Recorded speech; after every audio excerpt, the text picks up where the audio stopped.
तुम्हारे आचार्य के लिए मुझे केवल एक बार करना पड़ता, तुमसे निपटने के लिए भी एक बार पर्याप्त है। सामने तुम केवल शिशु समान हो, तुम मुझसे निपट नहीं पाओगे। तुमने मेरा अपमान किया, आज मैं तुम्हें देव शास्त्र की शक्ति का एहसास दिलाऊंगा। ये लो।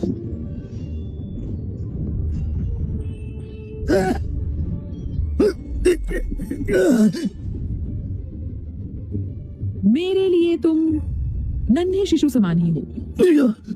असंभव, तुमने इतनी जल्दी ऊर्जा शक्ति का निर्माण किया। हाँ, सेवक तुम बड़ी जल्दी पराजित हो गए। उसने पलक झपक दी, तुम्हें धूल चटा दी। जैसा लैंग तुमसे स्तर में केवल एक अंक आगे है, तुम तो एक बार में ही पराजित हो गए। इतना अधिक कौशल चिंता मुक्त में बर्बाद हो रहा है। तुम्हारी शिष्या के पास कौशल भी है और वो चिंता मुक्त के बारे में सोचती भी है। केविन, तुम बड़े भाग्यशाली हो जो ऐसी शिष्या मिली। चिंता मुक्त में होना 10 वर्षों के आशीर्वाद के समान है, और जब मैं सम्राट स्तर साकार करूंगी तो अपने आचार्य को अपना शिष्य बनाकर सम्राट स्तर तक पहुंचने में उनकी सहायता करूंगी। ये मेरा सेवक अवश्य है, परंतु ये साधना के प्रथम स्तर के मध्य वर्ग में है। परंतु मेरी सेवा में इसकी तपस्या में अड़चन आती रहती है, केवल इसलिए पराजित हो गया। आचार्य जी, यदि उसने अपनी असली शक्ति छुपाई ना होती तो मैं पराजित ना होता। पराजित हो ही गए हो तो मान लो ना, देव शास्त्र पराजय स्वीकारता है, किंतु युद्ध अभी समाप्त नहीं हुआ। तुम्हारे पास एक अच्छी तलवार भी नहीं, तुम कैसे युद्ध करोगी?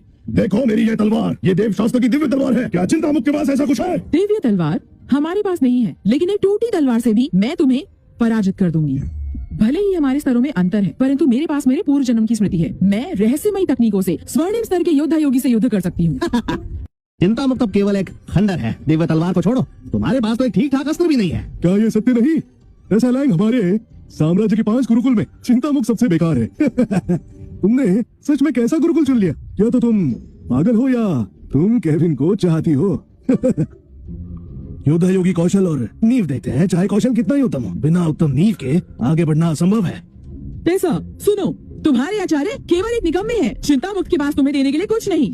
तुम्हारे वहाँ रहने से तुम्हारा कौशल केवल बर्बाद होगा। अरे, मैं अपनी शिष्या के लिए अस्त्र तैयार करना भूल गया। शिष्य, अस्त्र पकड़ो।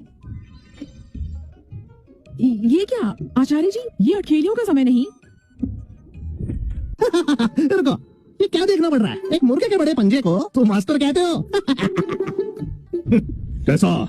तुम्हारे आचार्य तुम्हें एक अच्छा अस्त्र नहीं दे सकते। ऐसे अस्त्र से क्या करोगी? वो तुम्हें पराजित होने को भेज रहा है क्या? परंतु ये पंजे जैसा गाड़ा काफी बड़ा है, पता नहीं मुर्गी के पंजे कब से इतने लंबे होने लगे। केविन, हद कर दी तुमने। मुर्गी का पंजा अस्त्र कैसे हो सकता है? ये मुर्गी के पंजे से बना अस्त्र नहीं, बल्कि ये किसी और के पंजे से, फीनिक्स के पंजे से बना अस्त्र है। केवल बड़ी बड़ी बातें करते हो। फीनिक्स कब से तुम जैसों के आस पास भटकने लगे? फीनिक्स एक दिव्य पक्षी है, केवल सम्राट स्तर वाले ही उसे दूर से निहार सकते हैं। तुम जैसा कोई उसे पकड़ भी सकता है क्या? मेरे आचार्य बहुत ही बेकार हैं।